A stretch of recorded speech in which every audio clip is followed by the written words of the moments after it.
الله السميع العليم من الشيطان الرجيم من همزه ونفخه ونفثه ولكل وجهة هو موليها فاستبقوا الخيرات أينما تكونوا يأتي بكم الله جميعا إن الله على كل شيء قدير۔ وَلِكُلٍّ اور ہر ایک کے لیے وجہۃ سمت ہے، چہرہ کرنے کی جگہ، جہت ہے، ہوا مولیہا وہ اس کی طرف منہ پھیرنے والا ہے۔ فاستبقوا الخیرات پس تم نیکیوں میں ایک دوسرے سے آگے بڑھو۔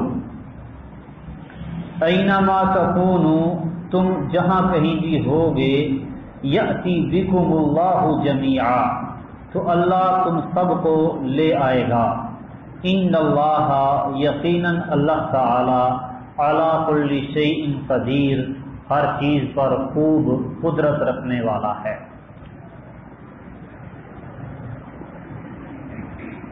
وَلِكُلٍّ وِجْهَةٌ ہر ایک کے لیے جہت ہے، سمت ہے جس طرف وہ منہ پھیرنے والا ہے۔ ابراہیم علیہ السلام کا قبلہ بیت اللہ تھا، لیکن یہود نے بیت المقدس میں واقع صخرہ کو اپنا قبلہ قرار دے دیا، اور عیسائیوں نے بیت المقدس کی مشرقی جانب کو اپنے لیے قبلہ بنا لیا۔ تو نبی کریم صلی اللہ علیہ وسلم کو اللہ سبحانہ و تعالی نے حکم دیا کہ وہ مسجد حرام کی طرف منہ کریں، بیت اللہ خانہ کعبہ کی طرف منہ کریں اور اس کو اپنا قبلہ بنائیں۔ ہر ایک نے اپنا اپنا قبلہ بنایا ہوا ہے۔ فاستبقوا الخیرات تو تم نیکی کے کاموں میں ایک دوسرے سے سبقت کرو۔ اصل جو کام آنے کی چیز ہے وہ نیکی ہے، نیک اعمال ہیں۔ جس کے پاس نیک اعمال ہوں گے وہ کامیاب ہوگا۔ تو قبلے کا تبدیل ہو جانا، بیت المقدس کا قبلہ ہونا یا بیت اللہ کا قبلہ ہونا، ان میں سے کسی ایک کی طرف منہ کرنا، رخ کرنا، ذاتی طور پر اس میں کوئی خوبی نہیں۔ اصل جو خوبی ہے وہ اللہ رب العالمین کے حکم سے کسی جہت، کسی جانب منہ کرنا ہے۔ اللہ کا حکم ہو بیت المقدس کی طرف منہ کر کے نماز پڑھنے کا تو بیت المقدس کی طرف منہ کر کے نماز پڑھنا نیکی ہوگی۔ اللہ کا حکم ہو بیت اللہ کی طرف منہ کر کے نماز پڑھنا تو بیت اللہ کی طرف منہ کر کے نماز پڑھنا نیکی ہوگی۔ جس جانب اللہ سبحانہ و تعالی منہ کرنے کا، رخ کرنے کا حکم دیں اس جانب رخ کرنا یہ نیکی ہے۔ تو نیکی کے کام میں ایک دوسرے سے سبقت لے جاؤ۔ اینما تکونوا یأتی بکم اللہ جمیعا تم جہاں کہیں بھی ہو اللہ تعالیٰ تم سب کو اکٹھے لے آئے گا۔ ان اللہ علی کل شیء قدیر یقیناً اللہ تعالیٰ ہر چیز پر خوب قدرت رکھنے والا ہے۔ فمن حیث خرجت اور جہاں سے بھی آپ نکلیں، فولی وجہک تو اپنا چہرہ پھیر لیں، شطر المسجد الحرام مسجد حرام کی جانب۔ یہ خطاب نبی کریم صلی اللہ علیہ وسلم کو ہے کہ آپ جہاں سے بھی نکلیں، جہاں پر بھی ہوں، نماز کی ادائیگی کے لیے اپنے چہرے کو مسجد حرام کی طرف ہی پھیر لیں، مسجد حرام کی طرف رخ کریں اور اس کی طرف رخ کر کے نماز ادا کریں۔ خطاب تو صرف یہاں پر نبی کریم صلی اللہ علیہ وسلم کو ہے، لیکن حقیقت میں یہ خطاب ساری امت کو ہے۔ آگے چل کے اللہ سبحانہ و تعالی نے تمام تر اہل اسلام کو بھی مخاطب کیا ہے۔ تو جو بھی کام رسول اللہ صلی اللہ علیہ وسلم کو مخاطب کر کے کہا جائے وہ کام ساری کی ساری امت کے لیے ہوتا ہے، صرف نبی کے لیے نہیں، الا کہ اس کے نبی کے ساتھ خاص ہونے کی کوئی دلیل آ جائے۔ تو تب وہ کام نبی کے ساتھ خاص ہوگا، وگرنہ نہیں۔ مثال کے طور پہ اللہ سبحانہ و تعالی نے فرمایا ہے کہ اگر کوئی مؤمنہ عورت اپنا آپ ہبہ کرے اور آپ اس سے نکاح کرنا چاہیں تو نکاح کر سکتے ہیں، خالصاتاً لک، ساتھ فرمایا ہے کہ یہ خالص آپ کے لیے ہے، اہل ایمان کے لیے نہیں۔ تو یہ نبی کریم صلی اللہ علیہ وسلم کا خاصہ ہے۔ ایسے ہی رسول اللہ صلی اللہ علیہ وسلم روزہ رکھتے، شام کو افطاری نہ کرتے، اگلے دن سحری بھی نہ کھاتے، اگلے دن جا کے شام کو افطار کرتے، 2 دن مسلسل روزے سے گزارتے، 3 دن مسلسل روزے سے گزارتے۔ اور صحابہ کرام رضوان اللہ علیہم اجمعین نے دیکھا دیکھی یہ کام شروع کیا تو آپ نے ان کو منع کر دیا، وصال سے، روزے کے ساتھ روزہ جوڑنے سے منع کیا۔ انہوں نے کہا وَإِنَّكَ تُوَاصِلُ، اے اللہ کے رسول صلی اللہ علیہ وسلم آپ بھی تو وصال کرتے ہیں، روزے کے ساتھ روزہ جوڑتے ہیں۔ تو ہم نے بھی کر لیا۔ آپ نے فرمایا ایکم مثلی، تم میں سے میرے جیسا کون ہے؟ میں رات گزارتا ہوں، ابھی تو یطعمونی ربی ویسقینی، سوئے سوئے کو ہی اللہ تعالیٰ مجھے کھلا پلا دیتا ہے، میری بھوک اور پیاس کی ضرورت اللہ تعالیٰ پوری کر دیتا ہے، تم میرے جیسے نہیں، تم یہ کام نہ کرو۔ خود نبی کریم صلی اللہ علیہ وسلم نے کیا اور امتیوں کو منع کر دیا۔ پتہ چلا کہ یہ رسول اللہ صلی اللہ علیہ وسلم کا خاصہ تھا، آپ کے ساتھ یہ عمل خاص ہے۔ تو جس کے خاصہ ہونے کی دلیل ہو وہ امر نبی کے ساتھ خاص ہوتا ہے، صرف نبی کے لیے ہوتا ہے، اور جس کے نبی کے ساتھ خاص ہونے کی دلیل نہ ہو وہ نبی اور امتی سب کے لیے عام ہوتا ہے۔ تو مسجد حرام کی طرف منہ کرنے کا حکم نبی کریم صلی اللہ علیہ وسلم کو دیا گیا، تو یہ حکم امت کے لیے بھی ہے کہ وہ بھی نمازوں کے لیے اپنا رخ مسجد حرام کی طرف، بیت اللہ کی طرف کریں۔ وَإِنَّهُ لَلْحَقُّ مِن رَبِّكَ، اور یقیناً یہ البتہ حق ہے آپ کے رب کی طرف سے، یعنی بیت اللہ کا قبلہ بن جانا، قبلے کا تبدیل ہونا اللہ سبحانہ و تعالیٰ کی طرف سے حق ہے۔ وَمَا اللَّهُ بِغَافِلٍ عَمَّا تَعْمَلُونَ، اور اللہ تعالیٰ اس سے غافل نہیں ہے جو تم عمل کرتے ہو، تمہارے اعمال سے اللہ تعالیٰ بے خبر غافل نہیں، بلکہ اس کو خوب جاننے والا ہے، خوب علم رکھنے والا ہے۔ فَمِنْ حَيْثُ خَرَجْتَ فَوَلِّ وَجْهَكَ شَطْرَ الْمَسْجِدِ الْحَرَامِ، اور آپ جہاں سے بھی نکلیں، فَوَلِّ وَجْهَكَ، تو اپنا چہرہ پھیر لیں، شطر المسجد الحرام، مسجد حرام کی جانب، مسجد حرام کی طرف اپنا رخ کر لیں نماز کی ادائیگی کے لیے۔ وَحَيْثُ مَا كُنْتُمْ، اور تم جہاں کہیں بھی ہو، فَوَلُّوا وُجُوهَكُمْ شَطْرَهُ، تو اپنے چہروں کو اس کی جانب پھیر لو۔ اب یہاں پر نبی کریم صلی اللہ علیہ وسلم کو مخاطب ہونے کے بعد عمومی طور پر تمام تر اہل اسلام کو بھی اللہ تعالیٰ نے خطاب کیا ہے کہ تم بھی اپنے چہروں کو نماز ادا کرنے کے لیے مسجد حرام کی طرف، خانہ کعبہ کی طرف پھیر لو۔ کیوں؟ لِأَلَّا يَكُونَ لِلنَّاسِ عَلَيْكُمْ حُجَّةٌ، تاکہ تم پر لوگوں کے لیے کوئی حجت، کوئی دلیل باقی نہ رہے۔ مشرک وہ یہ کہتے تھے کہ ہم ملت ابراہیمی پر ہیں، اور ابراہیم علیہ السلام کا قبلہ خانہ کعبہ ہے، بیت اللہ ہے۔ تو مسلمان ابتدائی اسلام میں نماز پڑھتے رہے مسجد قدس اقصی، مسجد اقصی بیت المقدس کی طرف منہ کر کے۔ تو بیت المقدس کی طرف منہ کر کے نماز پڑھنا یہ ابراہیم علیہ السلام کے دین میں نہیں تھا، یہود نے یہ کام شروع کیا۔ تو اب مشرکوں کو یہ اعتراض تھا کہ یہ عجیب ملت ابراہیمی ہے کہ ابراہیم والے کعبے کو ہی، قبلے کو ہی انہوں نے چھوڑ دیا ہے۔ تو اللہ سبحانہ و تعالیٰ نے ان کا اعتراض ختم کر دیا تاکہ لوگوں کو تمہارے خلاف کوئی دلیل نہ ملے۔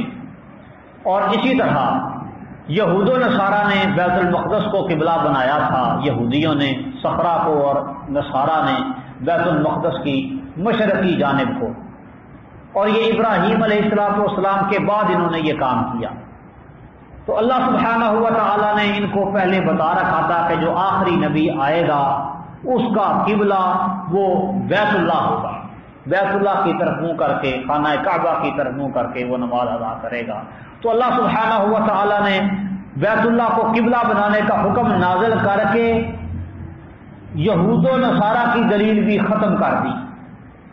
اگر وہ قبلہ تبدیل نہ ہوتا تو ان کے پاس دلیل ہونی تھی کہ ہم نے جو پڑھا سنا ہے وہ یہ ہے کہ جو آخری نبی آئے گا اس کا قبلہ خانہ کعبہ ہوگا اور تم تو بیت المقدس کی طرف منہ کر کے نماز پڑھتے ہو۔ یعنی مشرکین کے اعتراض کو اور یہود و نصارہ کے اعتراض کو سب کو اللہ سبحانہ و تعالیٰ نے ختم کر دیا۔ الا الذین ظلموا منہم، مگر وہ لوگ جنہوں نے ان میں سے ظلم کیا۔ ہاں جو ظالم اور بے انصاف قسم کے لوگ ہیں وہ تو خواہ مخواہ کی کٹ حجتیاں کرتے رہتے ہیں، خواہ مخواہ کے اعتراضات کیے چلے جاتے ہیں، ان کی کوئی پرواہ نہ کرو۔ فلا تخشوہم، لہذا تم ان سے نہ ڈرو، واخشونی، اور مجھ سے ڈرو، وَلِأُتِمَّ نِعْمَتِي عَلَيْكُمْ، اور تاکہ میں اپنی نعمت تم پر پوری کر دوں۔ اللہ سبحانہ و تعالیٰ نے دین اسلام کے ساتھ نعمت کی اہل اسلام پر، ان کو دین اسلام والا سچا مذہب عطا کیا۔ اور پھر اسی طرح اللہ تعالیٰ کی ان نعمتوں میں سے ایک نعمت یہ بھی ہے کہ ابراہیم علیہ السلام والے قبلے کو مسلمانوں کے لیے قبلہ بنا دیا۔ تو یہ اتمام نعمت میں سے ہے، وَلِأُتِمَّ نِعْمَتِي عَلَيْكُمْ، تاکہ میں اپنی نعمت تم پر پوری کروں، وَلَعَلَّكُمْ تَهْتَدُونَ، اور تاکہ تم ہدایت پاؤ، ابراہیم علیہ السلام کے قبلے تک تم پہنچ جاؤ۔ كَمَا أَرْسَلْنَا فِيكُمْ رَسُولًا مِّنْكُمْ، یہ نعمت قبلے والی بالکل ویسے ہی ہے جیسے کہ ہم نے تم میں رسول بھیجا۔ رسول بھیج کر بھی اللہ تعالیٰ نے نعمت کی، اور پھر وہ ابراہیم علیہ السلام والا قبلہ تمہیں دے کر بھی تم پر نعمت کی۔ کما، جس طرح کے ارسلنا فیکم، ہم نے تم میں بھیجا، رسولاً، ایک رسول، منکم، تم ہی میں سے، یتلو علیکم آیاتنا، وہ تلاوت کرتا ہے تم پر ہماری آیتیں، ویزکیکم، اور تمہیں پاک کرتا ہے، تمہارا تزکیہ کرتا ہے، ویعلمکم الکتاب والحکمۃ، اور تم کو کتاب اور حکمت سکھاتا ہے، ویعلمکم، اور تم کو سکھاتا ہے، ما لم تکونوا تعلمون، جو تم نہیں جانتے تھے۔ ابراہیم علیہ السلام نے اللہ تعالیٰ سے دعا کی تھی، ربنا وابعث فیہم رسولا منہم، اے اللہ ان میں ایک رسول بھیج انہی میں سے، یتلو علیہم آیاتی کا، جو ان پر تیری آیات پڑھے، ویعلمہم الکتاب والحکمہ، اور ان کو کتاب و حکمت کی تعلیم دے، ویزکیہم، اور ان کو پاک کرے، ان کا تزکیہ کرے۔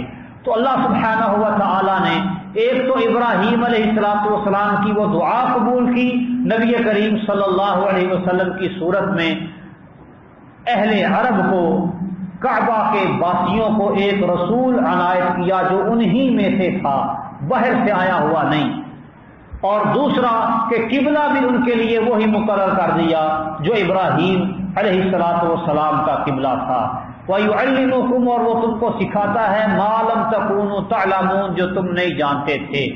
اس سے مراد وہ علوم ہیں جو انسان اپنی عقل کے ذریعے سیکھ سکتا ہی نہیں، کسی بھی صورت انسان اپنی عقل کے ساتھ نہیں جان سکتا۔ جیسے فرشتوں کے بارے میں علم، انسان اپنی عقل نارساز پر جتنا مرضی زور ڈال لے، فرشتوں کے بارے میں علم انسان اپنی عقل سے نہیں حاصل کر سکتا، کیونکہ عقل اس کو محسوس ہی نہیں کرتی، یہ عقل سے ماوراء چیزیں ہیں۔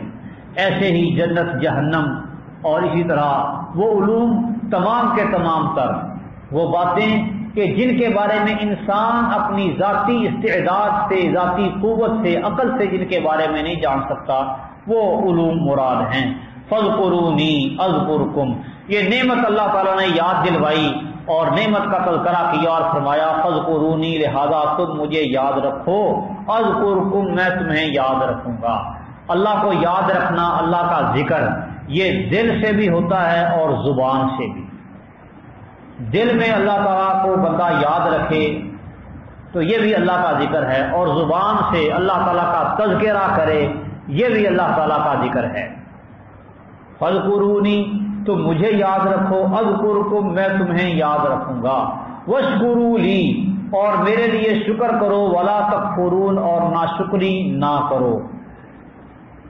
شکر نعمت کے مقابلے پہ ہوتا ہے کہ اللہ سبحانہ و تعالیٰ نے بندے پر احسان کیا، بندے کو نعمت دی، تو اس نعمت کا شکریہ ادا کرے انسان. اور وہ شکر کیسے ہوتا ہے؟ اللہ رب العالمین کی عبادت کر کے، اللہ کی بندگی کر کے، اللہ کی اطاعت اور فرما برداری کر کے اللہ تعالیٰ کا شکریہ ادا ہوتا ہے. نبی کریم صلی اللہ علیہ وسلم راتوں کو طویل طویل قیام کرتے، لمبے لمبے رکوع، لمبے لمبے سجدے، لمبا لمبا قیام، حتیٰ کہ تورمت قدماہ، آپ کے پاؤں سوزش والے ہو جاتے، پھول جاتے، سوج جاتے. ام المؤمنین سیدہ عائشہ رضی اللہ تعالی عنہا ایک دن کہتی ہیں کہ آپ اتنی مشقت اور محنت کرتے ہیں عبادات میں، حالانکہ اللہ سبحانہ و تعالی نے آپ کے اگلے پچھلے گناہ معاف فرما دیے ہیں. تو فرماتے ہیں اولا اکون عبدا شکورا، کیا میں اللہ کا شکر گزار بندہ نہ بن جاؤں؟ اللہ نے میرے گناہ معاف کر دیے ہیں اگلے پچھلے، تو اللہ تعالیٰ کا پھر مجھے شکر کرنا چاہیے. تو یہ شکر کرنے کا ایک انداز اور طریقہ کار ہے، اللہ تعالیٰ کی عبادت کرنا، نوافل کا اہتمام کرنا، نمازوں کا اہتمام کرنا، روزے رکھنا، صدقات و خیرات کرنا. عبادت کے جتنے بھی امور ہیں یہ سارے کے سارے اللہ تعالیٰ کا شکر ہیں.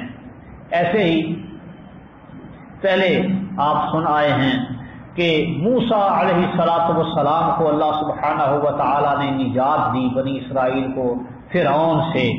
تو ان کے نجات پانے کے لیے، نجات پانے کے بعد شکرانے کے طور پر وہ 10 تاریخ کا، 10 محرم الحرام کا روزہ رکھا کرتے تھے شکریہ ادا کرنے کے لیے. تو نبی صلی اللہ علیہ وسلم نے فرمایا نحن اولا بموسیٰ منہم، ہم ان کی نسبت موسیٰ علیہ السلام کے زیادہ قریبی ہیں، تو ہم بھی ان کی نجات کی خوشی میں شکرانہ ادا کرنے کے لیے روزہ رکھیں گے. تو رمضان کا روزہ فرض ہونے سے پہلے یہ یوم عاشوراء کا 10 محرم کا روزہ یہ فرض تھا مسلمانوں پر. پھر جب رمضان کا روزہ فرض ہو گیا تو یہ یوم عاشوراء کا روزہ نفل رہ گیا. تو یہ شکرانہ ادا کرنے کا ایک طریقہ ہے روزہ رکھنا، شکر ادا کرنے کا طریقہ ہے نماز پڑھنا. ہمہ قسم عبادات وہ اللہ سبحانہ و تعالیٰ کا شکریہ ہی ہیں. ولا تکفرون، اور ناشکری نہ کرو، میرے ناشکرے مت بنو. ناشکری اللہ تعالیٰ کی بغاوت، اللہ کی نافرمانی، اللہ تعالیٰ کی حکم عدولی، اللہ کی بات نہ ماننا، یہ چیزیں ناشکری میں آتی ہیں.